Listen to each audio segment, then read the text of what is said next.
vais commencer par M. Hippolyte Kanambe, Béré, alias Joseph Kabila. C'est important, cette incise.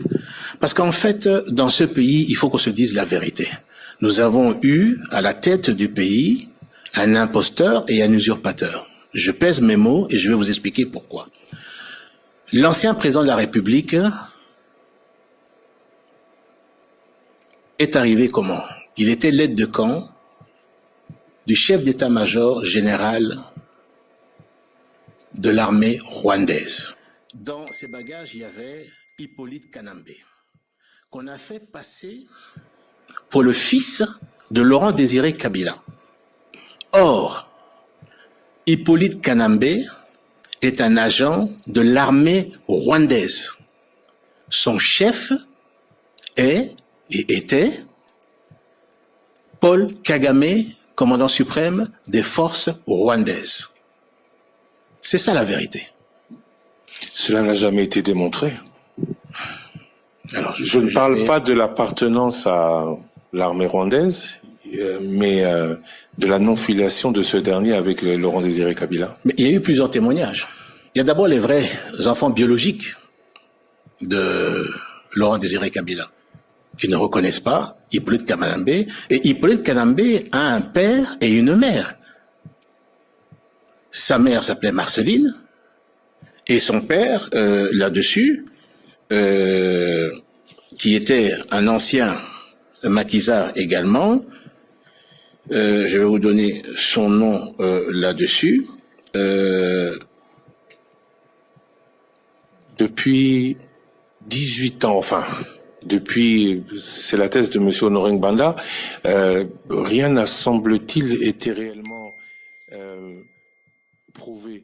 Qu'est-ce qui, aujourd'hui, vous dit accuser une seule personne ou accusant une seule personne vous fait vous fier à ces accusations plutôt qu'à des accusations plus claires de ce qu'il aurait fait récemment? D'ailleurs, dans le mensonge également, celle qu'on appelle Jeannette Kabila, ce n'est pas la jumelle, c'est en fait la petite sœur de son père, là-dessus. Et d'ailleurs, elle n'est pas née là-dessus, elle est née le 9 mai 68, à Rubavu. Le père, donc, de Jeannette, qui est la petite sœur, donc du père de Hippolyte Kanambe, s'appelait Monsieur Arthur, et la mère s'appelait Thérèse Ndesamburo. Voilà la vraie identité, d'où on part. Qu'est-ce qui se passe lorsque tout ce monde arrive donc à Kinshasa, chasse le président Mobutu? C'est à ce moment-là que les troupes rwandaises prennent le contrôle, pas simplement de l'armée, des services de sécurité. Je peux vous confirmer, effectivement, que c'est d'actualité. Et je peux vous dire que j'accuse M. Hippolyte Kanambe, alias Joseph Kabila, Katumbi Moïse Soriano, et certains acteurs dirigeants de la SENCO d'être les auteurs d'une tentative de déstabilisation de l'État et également d'atteinte à la sûreté de l'État en voulant éliminer le chef de l'État.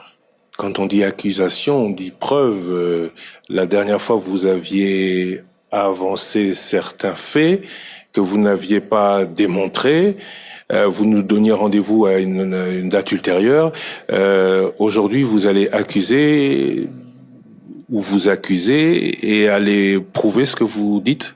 Oui, je vais effectivement accuser et prouver. J'espérais que je n'allais pas arriver à ces éléments que je possédais déjà depuis plus de 6 mois. Et je peux vous dire que je vais vous amener les preuves de ce que j'ai dit. Donc toutes ces attaques que vous voyez, la CNDP, etc.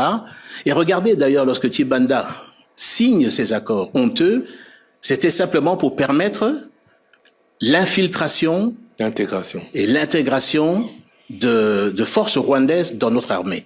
Ça, c'était un des premiers objectifs. Deuxième objectif, c'était le pillage de notre pays.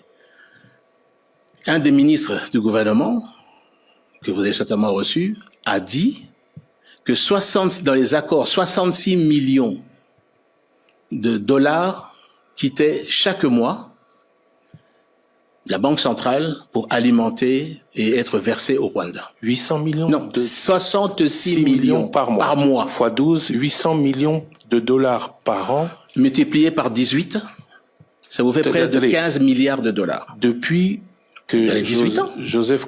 Depuis le 18 ans. Et ça, vous savez que c'est la justification du régime de Kigali, c'était pour, soi-disant, payer l'effort de guerre qui avait été mené pour chasser Mobutu en 7 ans. Je peux vous confirmer, effectivement, que c'est d'actualité. Et je peux vous dire que j'accuse M. Hippolyte Kanambe, alias Joseph Kabila, Katumbi Moïse Soriano et certains acteurs dirigeants de la SENCO d'être les auteurs d'une tentative de déstabilisation de l'État et également d'atteinte à la sûreté de l'État en voulant éliminer le chef de l'État.